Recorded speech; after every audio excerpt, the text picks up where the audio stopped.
You've probably heard before, if you have two quarterbacks, you have none. Well, in the famous words of Lee Corso, not so fast, my friend. You are Locked On Oklahoma State, your daily podcast on the Oklahoma State Cowboys, part of the Locked On Podcast Network, your team every day.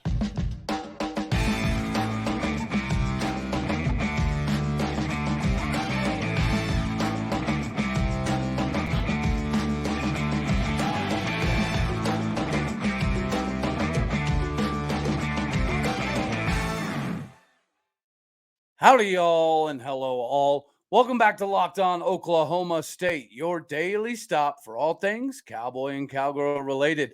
My name is Cody Stovall. I want to thank you kindly for stopping by to make this your first listen here on Locked On Oklahoma State. We are available on every single podcasting platform as well as visually on YouTube. You can find me personally at All Day O State. So you've always heard this before. If you have two quarterbacks, you have none. I don't agree with that. I don't know that I've ever agreed with that. Maybe it's because I grew up watching a little bit of the Steve Spurrier days, right? We watched, Florida win a national title in 2007 with Chris Leak and Tim Tebow. Even in the NFL, right? You do see some teams that get away with using that two quarterback system. Heck, as an Oklahoma State fan, we went through it, with Clint Shelf and J.W. Walsh. It worked out pretty daggone well for us. We were able to carve out a 10-win season mixed in there as well. So I don't know. I don't know if I buy it. Heck, guys, you remember Sean Gleason, another one of these Gundy, out of the woodwork style of hires that we hired away from Princeton. And he was famous at Princeton for using multiple quarterbacks, even in the backfield. So like they do RPO stuff where they'd fake one and then they'd fake it to one and then the original quarterback would pass, or then they'd pitch it or fake a pitch and that guy could throw too.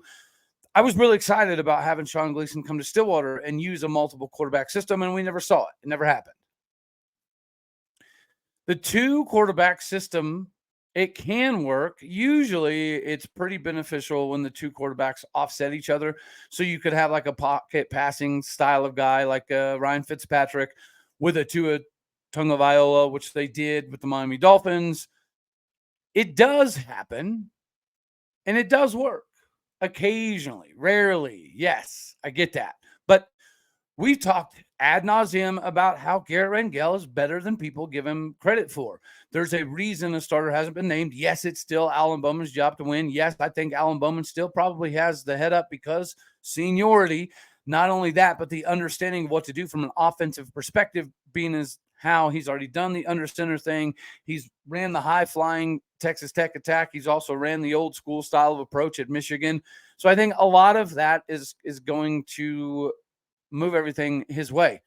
But Garret Rangel has been nipping at his heels since day one. Garret Rangel is Mr. Consistent. Garret Rangel is Mr. Prove It. Really, he's had to prove it because after last season, he caught a lot of gruff this offseason.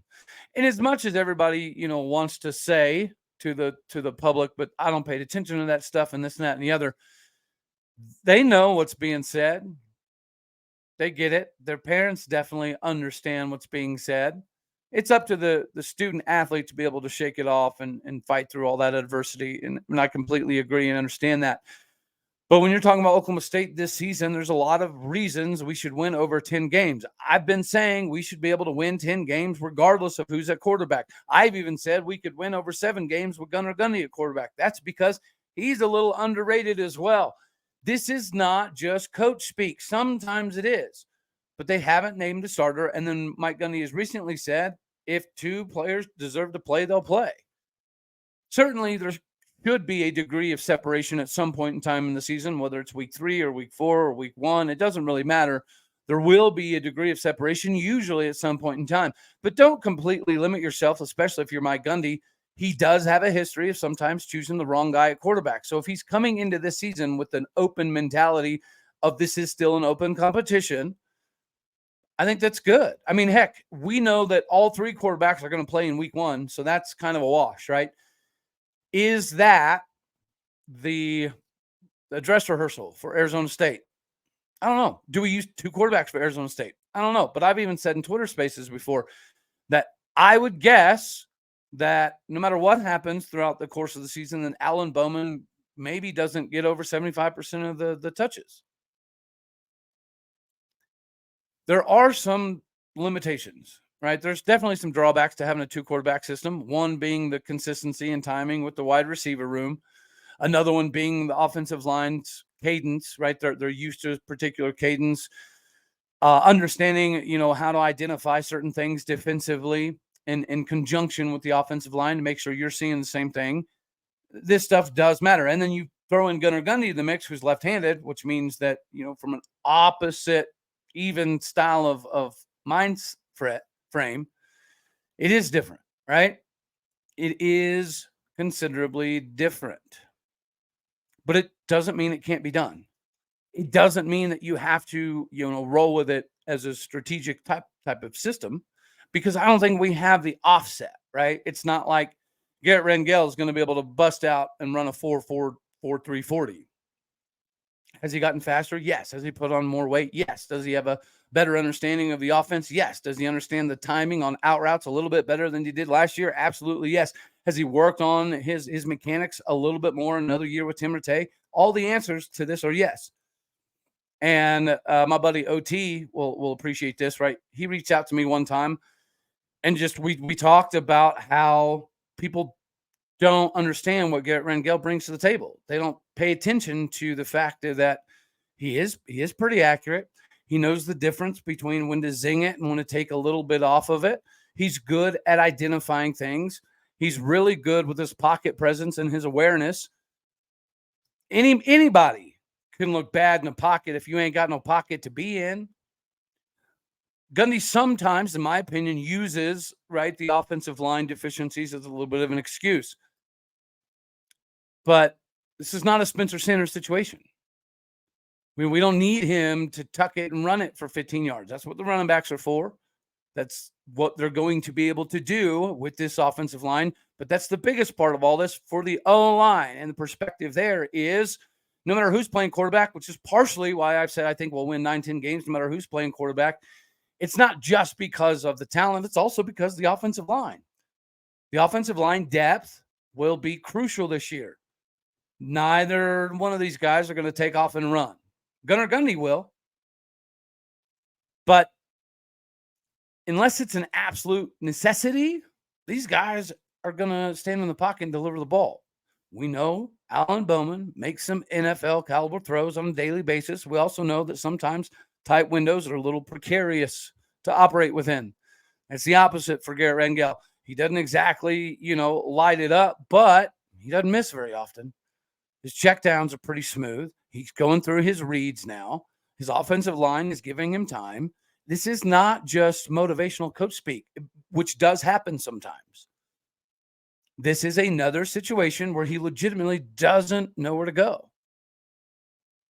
Once again, this should be Alan Bowman's job. This is Alan Bowman's job to win or lose. He didn't come here from Michigan with this old school style of system that we're implementing to not be the starter. He's been a consummate professional since he's gotten to Oklahoma State. He understands how to read the room. Everybody understands that his maturity and leadership is a benefit. It is a tool. And it's nice to hear and see that the quarterback room, they get along. Is it a competition? Sure. We've said it before. It's a 1A, 1B type of situation. Now that we're hearing Gundy say it, now that we're hearing some of the players talk about it, I feel it's good to hammer this point home. We're better at quarterback than most people are going to give us credit for, and that's fine. Take the haters, take the doubters, give yourself the opportunity to make some money this season because, I think there's going to be opportunities to do so. And today, outside of our tonsil sponsor title, which is LinkedIn Jobs, make sure you go to LinkedIn Jobs to get squared away with your new hire. Right now, we got to bring up my guys, Birddogs, ladies and gentlemen. I am rocking the hat today, the hat that you will get with your next purchase order. I also figured here's the opportunity to whip out some of the shorts. Look at that. They got the baby blue inside boxers. All the material is absolutely crazy. These pants are to die for. Look at that. I'm not a big neon green guy, but the boxers built inside neon green. The feeling is amazing. The look is amazing. The fit is absolutely phenomenal. Here's a more kind of a classic look, right? With the Birddogs built into it. Navy boxers, navy pants, white trim. It's like I'm going out looking like Mike Tyson. And then you got the fancy ones, right? Baby blue with the peach boxers built in, and obviously the bee's knees hat, the best hat in the game. I didn't know if I'd love it. I didn't, it being white, but I absolutely do love it. And right now, with your next order, you can get your hands on this white tech hat. You can walk in them, work in them, swim in them, fight in them, sleep in them, wake up, do it all again in them. Do yourself a favor. Go to birddogs.com/lockedoncollege. Make sure you enter that promo code lockedoncollege to get the free white tech hat with your next order. Again, that is birddogs.com/lockedoncollege. Use the promo code lockedoncollege to get the free white tech hat. We promise you, you won't want to take it off. You will not want to take your Bird Dogs off because Bird Dogs is legitimately that daggone good. All right. So you see there, and the second segment that we need to talk about today is going to be a recruiting update. I'm sure you guys have seen that there's some names out there. There's some potential to get some guys in this class still yet that, I'll be darned, the number are going to be huge. And we talk about the importance of in-state recruiting. I don't think that you need to look any further than Jaden Nickens. The kid is an absolute stud. It looks to be between Arkansas, OU, and OSU. And he's going to make his decision in 2 days, which is obviously why we're having this conversation, which is obviously why it's pretty darn important. If you're thinking of the in-state recruiting, Jaden Nickens is the guy that we really need to be going after right now. It's too hard to think of him going to Arkansas. Like, that's just crazy to me. That one absolutely blows my mind. From an offensive line standpoint, Ben Jordan stood out quite a bit the other day. Ben Jordan being a 6'4", 295-pound interior offensive lineman out of Claremore, Oklahoma. Keep your eye on the Zebras this year. I don't know if it'll be a scholarship or if it'll be a PWO type of situation. He's got some smaller school offers, but he really stood out at the camp. He stood out enough for us to potentially take a look at him. But clearly, right now, Jaden Nickens is kind of the cream of the class for us. You could talk about Whit Edwards, especially with his dad being a former Oklahoma State wrestler. But, the dude's just kind of, I don't want to say cool on O State. I mean, there's a lot left to be done still yet. But that's that's a guy that I really thought we'd have an inside track on. We might still have that. I'm just not hearing a lot about Oklahoma State when it comes to him. I still very much expect Malake Smith to make a decision. I think this is a good thing to some degree that it's taken a little bit of time, right? At first, maybe I thought the more time that it took, the worse off it was. I wanted him to kind of ride the high of getting the offer and maybe striking while the iron was hot per se. But this is definitely giving him pause. A lot of people assumed that he was going to go to BYU. I think I would be one of those people. But the more and more I got information, he likes what he sees out of Oklahoma State. He fits what we're trying to accomplish. He would be a very, very, very good get. But just in case, right? Just in case we talk about the potential opportunity or prospect, I guess I should say, of him not coming to Oklahoma State. If that does in fact happen, right? And we do not get Milwaukee Smith to come to Stillwater, Oklahoma. Guys, to me, it's absolutely 100% got to be River Warren, right? If you're looking for another quarterback to potentially come out of this, I think River Warren is a very good option. And we know that he did perform pretty daggone well at a camp recently.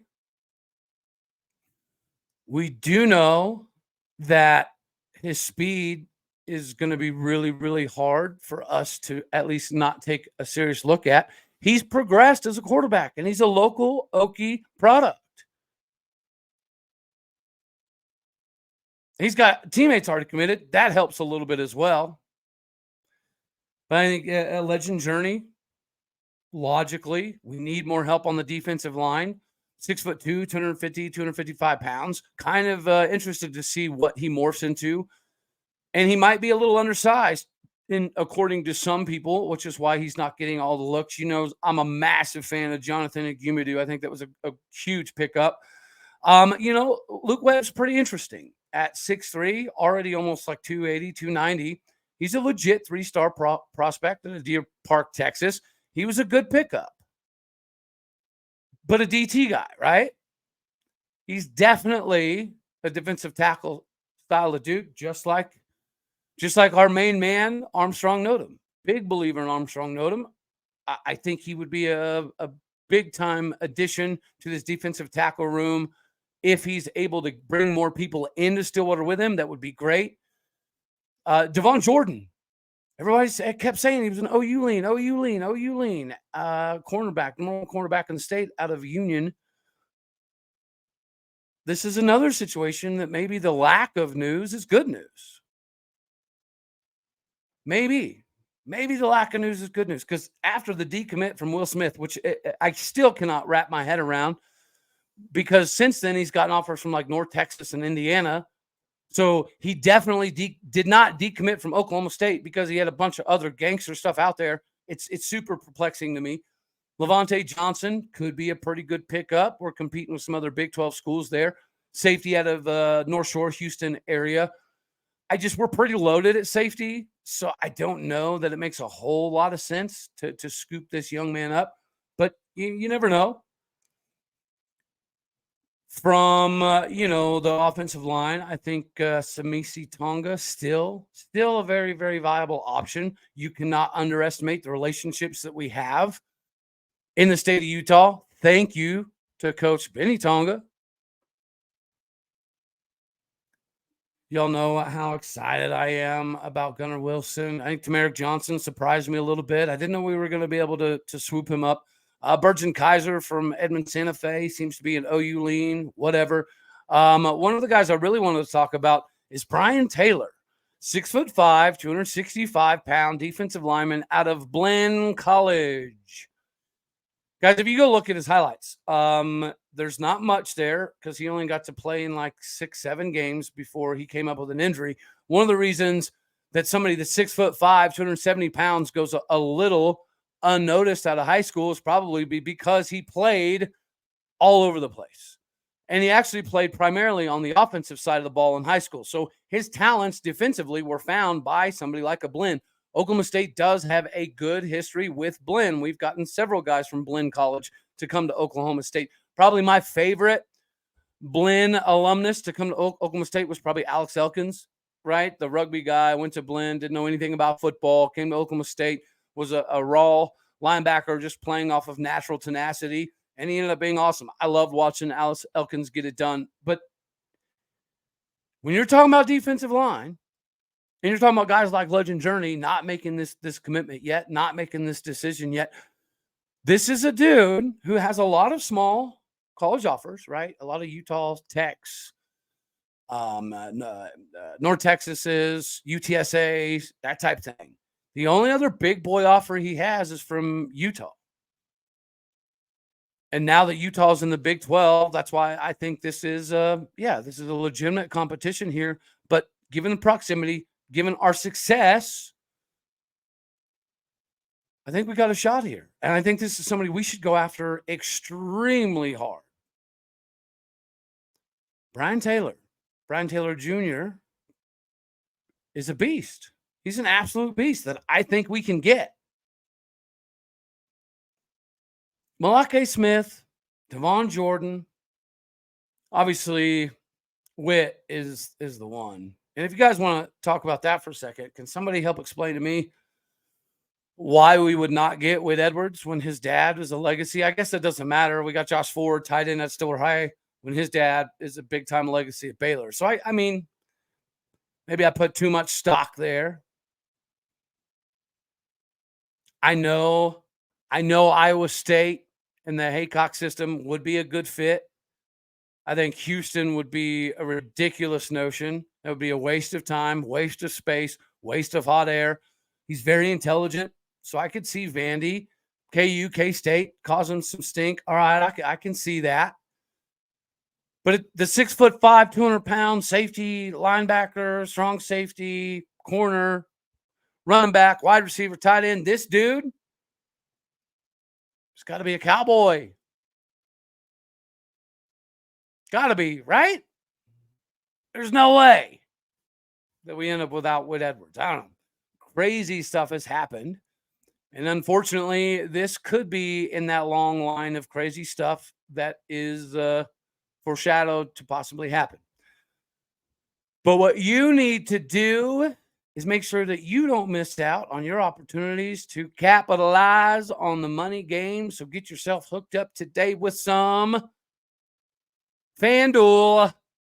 Ladies and gentlemen, FanDuel helps you understand the best ways to bet, whether it be on spreads or player props, over-unders, among a multitude of other things. The football season is almost upon us.